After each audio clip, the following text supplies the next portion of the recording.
जहाँ दोस्तों आज की इस वीडियो के माध्यम से बात करेंगे Madhya Pradesh college admission second year, third year, fourth year के बारे में।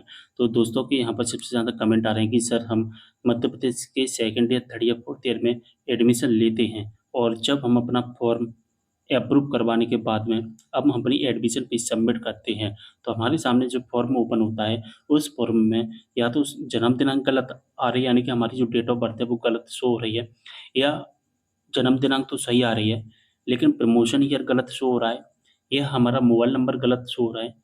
फीस भर दी हमने, फिर भी पेमेंट करने का ऑप्शन बार-बार आ रहा है। तो पूरी जानकारी एक ही वीडियो में बताने वाला हूँ। तो आप सभी जानते हैं कि मध्य प्रदेश में जो फीस सबमिट होती है, वो ई-प्रवेश वेबसाइट से सबमिट होती है। इस वेबसाइट का डायरेक्ट लिंक मैंने डिस्क्रिप्शन बॉक्स में प्रोवाइड करा दिया है, आप डायरेक्टली इस वेबसाइट पर आ सकती हैं। यहाँ पर आने के बाद में second, third, fourth year registration instructions पर आपको क्लिक करना है और फिर इस तरह का इंटरफेस आएगा और आपके पास में 2 ऑप्शंस मिलेंगे फीस को सबमिट करने का। आप इन 2 प्रोसेस से किसी भी प्रोसेस से सबमिट कर सकते हैं। या तो आप डिजी लॉकर से अपनी फीस सबमिट कर सकते हैं, अगर आपका डिजी लॉकर पर अकाउंट है, तो बस इसमें ये डिजी लॉकर बनाना पड़ेगा। अगर आपका डिजी लॉकर पर अकाउंट नहीं है, तो यहाँ पर यूनिवर्सिटी सिलेक्ट करना, एनरोलमेंट नंबर सिलेक्ट करना, मोबाइल नंबर डालना और आपका डायरेक्ट पेमेंट हो जाएगा। मैंने डिजी लॉकर से पेमेंट करना सिखा दिया है, यहाँ से भी पेमेंट करना आपको सिखा दिया, आप वीडियोज़ देख सकते हैं, ठीक है? अब दोस्तों अगर आपकी जन्म दिनांक गलत शो हो रही है और प्रमोशन ईयर अगर आपका गलत शो हो रहा है, तो आपको क्या करना होगा, आपको अपने कॉलेज में जाना होगा। कॉलेज में आपको बताना होगा कि सर हमारे साथ में ऐसा-ऐसा हो रहा है, हमारा फॉर्म सही कर दीजिए, तो कॉलेज से सही हो जाएगा, कोई दिक्कत वाली बात नहीं है। तो ये कुछ एरर भी हो रहा है, कुछ फॉर्म ऐसे हैं, कुछ स्टूडेंट ऐसे हैं जिनके एरर आ रहे हैं, ऑटोमेटिक सही हो रहे हैं। अगर आपका ऑटोमेटिक सही नहीं होता है, तो फिर आपको अपने कॉलेज से सही करवाना पड़ेगा, कॉलेज में आपको बात करनी पड़ेगी। कॉलेज से आपका जो फॉर्म है वो सही हो जाएगा, कोई दिक्कत वाली बात नहीं है। जन्म दिनांक, मोबाइल नंबर, प्रमोशन ईयर अगर गलत शो हो रहा है, नाम भी यहाँ तक अगर गलत शो हो रहा है, तो कॉलेज से आप सही करवा सकते हैं। अब दोस्तों यहाँ पर एक इम्पोर्टेंट डाउट है कि फीस भर दी, फिर भी पेमेंट करने का ऑप्शन आ रहा है। अगर दोस्तों आपने फीस भर दी है, तो आप एक काम करना, सबसे पहले 1 से 2 दिन का इंतज़ार करना, ठीक है?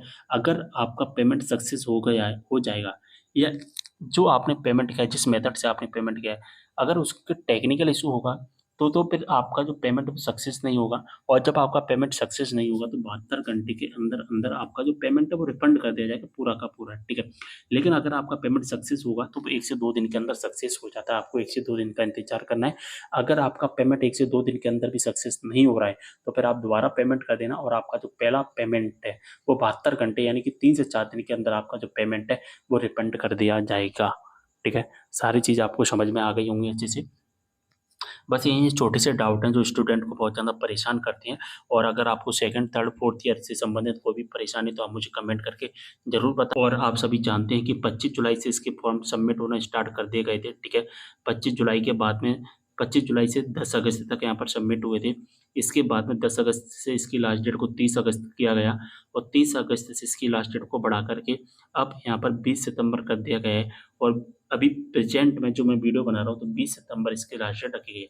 लेकिन एक बार और इसकी लास्ट डेट को बढ़ाया जाएगा और लगभग 10 अक्टूबर तक इसकी लास्ट डेट की जाएगी। लेकिन कोशिश करना कि 20 सितंबर तक आप अपना एडमिशन कंप्लीट करवा लें, ठीक है?